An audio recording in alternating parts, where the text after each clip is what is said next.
നമുക്ക് ഇന്ന് ഒരുപാട് ബിസിനസ് മോട്ടിവേഷൻ സ്പീക്കേഴ്സ് അല്ലെങ്കിൽ ട്രെയിനേഴ്സ് ഒക്കെ ഉണ്ട്. സോ അവരിൽ നിന്ന് എങ്ങനെയാണ് ഖസാക്ക് ബെഞ്ചാലി എന്നുള്ള പേരും താങ്കളും വ്യത്യസ്തനാകുന്നത്? ഈ ബിസിനസ് മോട്ടിവേഷൻ എന്ന് പറയുന്നതും അതുപോലെ തന്നെ അത് കുറേ ഡെഫിനിഷൻ ആവശ്യമുള്ള അല്ലെങ്കിൽ എക്സ്പ്ലനേഷൻ ആവശ്യമുള്ള ഒരു ടേമാണെന്ന് എനിക്ക് തോന്നിയിട്ടുണ്ട്.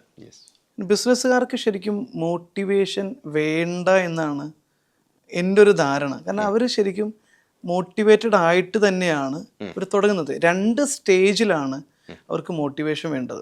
അത് ഒന്ന്, അവർ തകർന്ന് നിൽക്കുന്ന സമയത്ത്, സ്വാഭാവികമായിട്ടൊരു ബിസിനസ് തുടങ്ങുന്ന സമയത്ത് അവർ തന്നെ ഹൈലി മോട്ടിവേറ്റഡ് ആണ്. ആ മോട്ടിവേഷനാണ് അവരൊരു ബിസിനസ്സുകാരനാക്കുന്നത്. കാരണം ഒരു ബിസിനസ്സുകാരൻ ബിസിനസ് ചെയ്യാൻ തീരുമാനിക്കുന്നത് റിസ്ക് എടുക്കാൻ തിരഞ്ഞെടുക്കുകയാണ്. സാധാരണ ഒരു ജോലിക്കാരൻ വേറെ എന്തെങ്കിലും സക്സസ്സിന് വേണ്ടി പോകുന്ന പോലെ അല്ല ബിസിനസ്സുകാരൻ. അപ്പോൾ അവർക്ക് മോട്ടിവേഷൻ അവരുടെ ഉള്ളിലുണ്ട്. പക്ഷെ അവർ തകർന്നു പോകുന്ന സമയത്ത്, പരാജയപ്പെട്ടു പോകുന്ന സമയത്ത്, അപ്പോഴാണ് നിങ്ങളെ കൊണ്ട് കഴിയുമെന്നൊരാൾ പറയുക, അല്ലെങ്കിൽ അവർക്ക് വിശ്വാസ്യനായ, അവർക്ക് തോന്നുന്ന, മീൻസ് ഇയാൾക്ക് എന്നെ ഗൈഡ് ചെയ്യാൻ പറ്റും തോന്നുന്ന ഒരാളുടെ വാക്കുന്നോ അല്ലെങ്കിൽ കുടുംബത്തിൽ നിന്നൊക്കെ ഒരാൾ പറയുകയാണ് ഇത് നിങ്ങളെ കൊണ്ട് കഴിയുമെന്ന് തോന്നുന്നു. ആ ഒരു ഘട്ടത്തിൽ അവർക്കൊരു ഇൻസ്പിരേഷൻ, ഞാൻ പറയാം ഇൻസ്പിരേഷനാണ്. മോട്ടിവേഷൻ നമ്മുടെ ഉള്ളിൽ നിന്ന്, അതായത് വ്യക്തികളുടെ ഉള്ളിൽ നിന്ന് ഉണ്ടാവേണ്ടതാണ്. ഇപ്പം ഞാനാണെങ്കിലും വേറെ ഏത് വ്യക്തിയാണെങ്കിലും നമുക്കൊരാളെ ഇൻസ്പയർ ചെയ്യാനേ പറ്റുള്ളൂ. രണ്ടാമത് അവർക്ക് വേണ്ടതെന്ന് പറഞ്ഞു കഴിഞ്ഞാൽ ഗൈഡൻസ് ആണ്. അതായത് ഇപ്പോൾ ഒരു ബിസിനസ്സുകാരൻ്റെ ബിസിനസ് ലൈഫിൽ അയാൾ ഒരു പക്ഷേ പ്രോഡക്റ്റ് എക്സ്പേർട്ട് ആയിരിക്കും, അല്ലെങ്കിൽ അയാളുടെ സർവീസിൽ അയാൾ പുലിയായിരിക്കും. പക്ഷെ അയാൾ മിസ് ചെയ്യുന്ന കുറേ ലിങ്കുകളുണ്ടാവും. ടീം മാനേജ്മെൻറ്റ്, അതല്ലെങ്കിൽ സ്ട്രാറ്റജിയിൽ, മാർക്കറ്റിങ്ങിൽ, ബ്രാൻഡിങ്ങിൽ, പ്രോസസ് എഫിഷ്യൻസി കൂട്ടുന്നതിൽ, ടെക്നോളജിയിൽ അവർ മിസ് ചെയ്യുന്ന ആ ഏരിയയെ കൂട്ടിയിണക്കി കൊടുക്കുകയും ഗൈഡ് ചെയ്യുകയും ചെയ്യുക എന്നുള്ളതാണ് നമ്മളുടെ റോളായിട്ടുള്ളത്. സോ ഞാൻ ചെയ്യുന്നത് ഒരു മോട്ടിവേഷൻ എന്നതിനും അപ്പുറത്ത് ആവശ്യമുള്ള ഘട്ടത്തിൽ ഓൺട്രപ്രണേഴ്സിനെ ഇൻസ്പയർ ചെയ്യുകയും അതോടൊപ്പം തന്നെ അവരെ ഗൈഡ് ചെയ്യാൻ ശ്രമിക്കുകയും ചെയ്യുക എന്നുള്ളതാണ്. ജസ്റ്റ് ഒരു എക്സാമ്പിൾ പറയും. ഇപ്പോൾ റീസെൻ്റ് ആയിട്ടാണ് 2022 ഞങ്ങളുടെ ഒരു 10x ട്രാൻസ്ഫോർമേഷൻ എന്ന് പറയുന്ന ഒരു കമ്മ്യൂണിറ്റി ബിൽഡ് ചെയ്തത്. ഇപ്പോൾ എറണാകുളത്ത് തന്നെയുള്ള ഒരു സിറാജ് എന്ന് പറയുന്ന വ്യക്തി, അപ്പോൾ ഞങ്ങളിതിൽ എല്ലാവരോടും ഫസ്റ്റ് തന്നെ അവരുടെ ഉള്ളിലൊരു കൃത്യമായുള്ളൊരു 3 ഇയർ വിഷൻ ബോർഡ് സെറ്റ് ചെയ്യാൻ പറഞ്ഞിട്ടുണ്ടായിരുന്നു. അപ്പോൾ പുള്ളി എന്നോട് ചോദിച്ചു എന്താണ് ഈ വിഷൻ ബോർഡ്, എന്താണ് ചെയ്യേണ്ടത്? അപ്പോൾ ഞാൻ പറഞ്ഞതെന്ന് വെച്ചാൽ, ഒരു കുട്ടി ഒരു ടോയ്സ് ഷോപ്പിലേക്ക് കയറി ചെന്നിട്ട് ആ കുട്ടിയോട് നമ്മൾ പറയാണ് നീ ആവശ്യമുള്ളതൊക്കെ എടുത്തു എന്ന് പറഞ്ഞു കഴിഞ്ഞാൽ ആ കുട്ടി എന്തൊക്കെ എടുക്കും?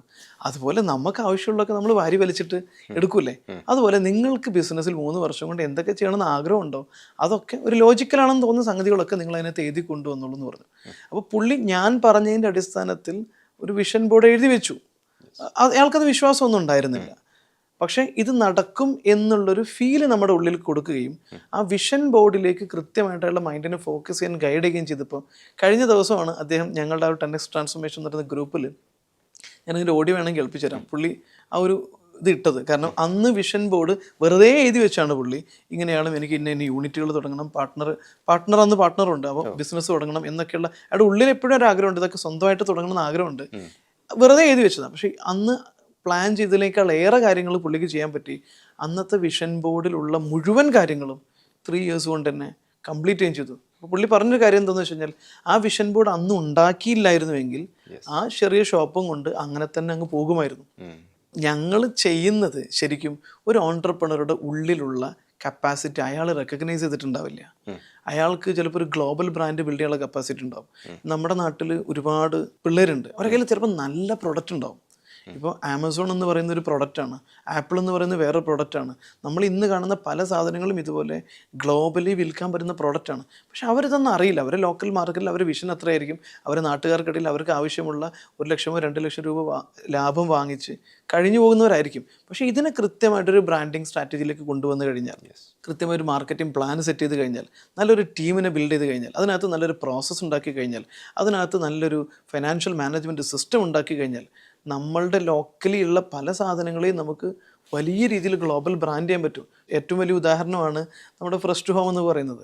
മീമിക്ക എന്ന് പറയുന്ന സാധനത്തെ ആ പ്രോസസ്സിൽ ചെറിയ മാറ്റങ്ങൾ കൊണ്ടുവന്നു അതൊരു ഗ്ലോബൽ ബ്രാൻഡാക്കി മാറ്റി. അപ്പം നമ്മൾ ചെയ്യുന്നത് നമ്മുടെ മുന്നിലെത്തുന്ന ഓൺട്രപ്രണർ അവർ വിശ്വസിക്കാത്ത, അവർ കഴിയുമെന്ന് വിശ്വസിച്ചിട്ടില്ലാത്ത ചില ഏരിയയിൽ അവരെ അസസ് ചെയ്തിട്ട് അവരെ കൊണ്ട് കഴിയുമോ എന്ന് നോക്കി അതിലേക്ക് ഗൈഡ് ചെയ്യുകയും അതവരെ തോന്നിപ്പിക്കുകയും ചെയ്യുക, അതിലേക്ക് ഡയറക്റ്റ് ചെയ്യുക. ഇതാണ് ഒരു കോച്ച് അല്ലെങ്കിൽ ഒരു മോട്ടിവേഷൻ സ്പീക്കർ എന്ന്, സോക്കോൾഡ് മോട്ടിവേഷൻ സ്പീക്കർ എന്ന് വിളിക്കുമെങ്കിലും ഞാനൊരു ഇൻസ്പയറിങ് ഗൈഡാണ്. ശരിക്കും ഗൈഡൻസ് ആണ് നമ്മൾ പ്രധാനമായിട്ടും ചെയ്യുന്നത്, കൊടുക്കുന്നത്. അപ്പം ഞാൻ ആ ചോദിച്ച ചോദ്യത്തിൻ്റെ ഒരു ബാക്കിയുണ്ട്. ലൈക്ക് എങ്ങനെയാണ് കസാക്ക് ബെഞ്ചാലി എന്നുള്ള പേര് അവിടെ വ്യത്യസ്തമായി നിൽക്കുന്നത് എന്നുള്ളത്? അതായത് ഞങ്ങൾ ഇപ്പോൾ രണ്ട് രീതിയിലാണ്. ഇപ്പോൾ ഒരുപാട് മോട്ടിവേഷൻ അല്ലെങ്കിൽ കോച്ചുമാരൊക്കെ ഉണ്ടെങ്കിലും ഞങ്ങൾ കീപ്പ് ചെയ്യുന്ന രണ്ട് വാല്യൂസ് ഉണ്ട്. ഒന്ന്, ഞങ്ങളുടെ ഒരു ചാണക്യ പ്രീമിയം ബിസിനസ് കോച്ചിങ് എന്ന് പറയുന്ന കമ്മ്യൂണിറ്റി ഉണ്ട്. അതിന് നമ്മൾ പറയുന്നത് എത്തിക്കൽ ലേണിംഗ് പ്ലാറ്റ്ഫോം എന്നാണ്. കുറേ ഓൺടർപ്രണേഴ്സിന് ഉണ്ടാക്കുക എന്നുള്ളതല്ല, മറിച്ച് എത്തിക്കലായിട്ട് സൊസൈറ്റിക്ക് എന്തെങ്കിലും ചെയ്യണമെന്ന് ആഗ്രഹിക്കുന്ന വാല്യൂ ബേസ്ഡ് ആയിട്ടുള്ള പ്രോഡക്റ്റോ സർവീസോ ഉണ്ടെങ്കിൽ മാത്രമേ ഞങ്ങൾ ഈ കമ്മ്യൂണിറ്റിയിലൂടെ ഗൈഡ് ചെയ്യാറുള്ളൂ. അപ്പോൾ ഞങ്ങൾ ഗൈഡ് ചെയ്യുന്ന ഓൺടർപ്രണേഴ്സിന് തീർച്ചയായിട്ടും എങ്ങനെയെങ്കിലും കുറേ പൈസ ഉണ്ടാക്കണം, എങ്ങനെയെങ്കിലും കുറേ കാശ് ഉണ്ടാക്കണം എന്ന് ആഗ്രഹിക്കുന്നവരെ ഞങ്ങൾ എന്ത് ചെയ്യാറില്ല, ഗൈഡ് ചെയ്യാറില്ല.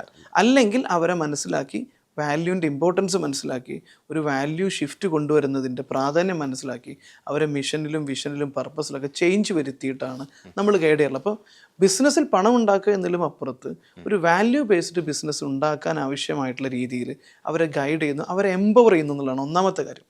രണ്ടാമത്തത്, ഞങ്ങളുടെ അടുത്ത് വരുന്ന ക്ലയൻസിനോട് ബിഹേവ് ചെയ്യുന്നത് ഇറ്റ്സ് ലൈക്ക് എ ഫാമിലി അല്ലെങ്കിൽ സഹോദര തുല്യമായിട്ടുള്ള വളരെ ക്ലോസ്ഡ് ആയിട്ടുള്ള അറ്റാച്ച്മെൻറ്റോട് കൂടിയിട്ടാണ്. കാരണം ഒരു ട്രെയിനർ എന്ന് പറഞ്ഞാൽ അല്ലെങ്കിൽ ഒരു കോച്ച് എന്ന് പറഞ്ഞാൽ ആളുകൾ അംഗീകരിക്കുകയും അല്ലെങ്കിൽ ഒരുപാട് ആൾക്കാർ അപ്രീഷിയേറ്റ് ചെയ്യുകയും ചെയ്യുമ്പോൾ നമുക്കൊരു ചാടയും കാര്യങ്ങളൊക്കെ വരുന്നവരുണ്ടാവാം. പക്ഷെ നമ്മളുടെ ക്ലയൻറ്റിൻ്റെ റിസൾട്ട് ഫോക്കസ് ചെയ്ത് ഏത് എക്സ്റ്റെൻറ്റ് വരെയും പോകാൻ കൂടെ നിന്ന് ചെയ്യുക എന്നുള്ളതാണ്. അവിടെ നമ്മൾ സർവീസ് അതിൻ്റെ മോണിറ്ററി വാല്യൂ നോക്കാറില്ല. അപ്പോൾ അവർ ഇൻവെസ്റ്റ് ചെയ്യുന്ന പണം ചിലപ്പോൾ 10,000 രൂപയാണെങ്കിൽ 1,00,000 രൂപയുടെ വാല്യൂ എങ്കിലും കൊടുക്കാൻ ശ്രമിക്കുന്നു എന്നുള്ളതാണ് ഞങ്ങൾ എപ്പോഴും ചെയ്യാറുള്ളത്. അത് തന്നെയാണ് നമ്മുടെ ക്ലയൻസിന്, നമ്മളിപ്പോഴും ക്ലയൻറ്റുമായിട്ട് നല്ല സൗഹൃദത്തിൽ നിൽക്കുന്നതിൻ്റെ കാരണം ആ ഒരു വാല്യൂ നമ്മൾ കീപ്പ് ചെയ്യുന്നതല്ല. എപ്പോഴാണ് ഈ പേരിലേക്കുള്ള ഒരു ട്രാൻസ്ഫോർമേഷൻ ഉണ്ടായത്? ലൈക്ക് അതൊരു റീബ്രാൻഡിങ് പ്രോസസ് ആയിരുന്നു.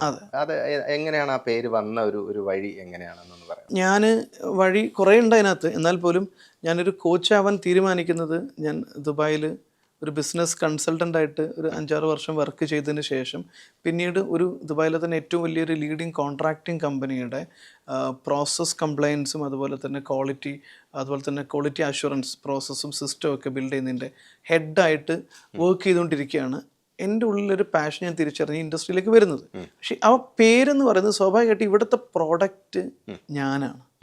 എൻ്റെ പ്രോഡക്റ്റ് ദിലീപ് പറയുന്ന പോലെ കുറച്ച് ഓവറായാലും എല്ലാവരും ശ്രദ്ധിക്കും എന്ന് പറയുന്ന പോലെ ആ പേരിൽ ഒരു ഇമ്പോർട്ടൻ്റ് ഉണ്ട്. നമ്മളിപ്പോൾ പേര് പറയുന്നത് പല പേരുകളും ആ പേരല്ലായിരുന്നുവെങ്കിൽ ചിലപ്പോൾ അത്രയും ശ്രദ്ധിക്കപ്പെട്ടില്ലായിരിക്കാം. അപ്പോൾ റീബ്രാൻഡിങ് എന്ന് പറയുന്നത് ഇത് പുതിയൊരു പേരൊന്നുമല്ല. കസാക്ക് ബെഞ്ചാലി എന്ന് പറയുന്നത് എൻ്റെ പേരിൻ്റെയും എൻ്റെ ഫാമിലി നെയിമിൻ്റെയും ഷോർട്ട് ഫോം ആണത് കസാക്ക് എന്ന് പറയുന്നത്. ബെഞ്ചാലി എന്ന് പറയുന്നത് എൻ്റെ നാട്ടിലെ ഒരു ചെറിയ പ്രദേശം, എൻ്റെ വീട് നിൽക്കുന്ന ചെറിയൊരു പ്രദേശത്തിൻ്റെ പേരാണ് ബെഞ്ചാലി.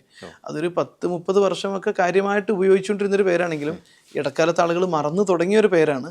അത് ഞാൻ കണ്ടെത്തുകയും ആ പേരിന് എൻ്റെ പേരിൻ്റെ കൂടെ ചേർക്കുകയും ചെയ്യുകയാണ് ചെയ്തത്, കസാക്ക് ബെഞ്ചാലി. അതൊരു അത്ര എളുപ്പമായിരുന്നില്ല റീബ്രാൻഡിങ് പ്രോസസ്സ്. പരിഹാസങ്ങളുണ്ടായിരുന്നു.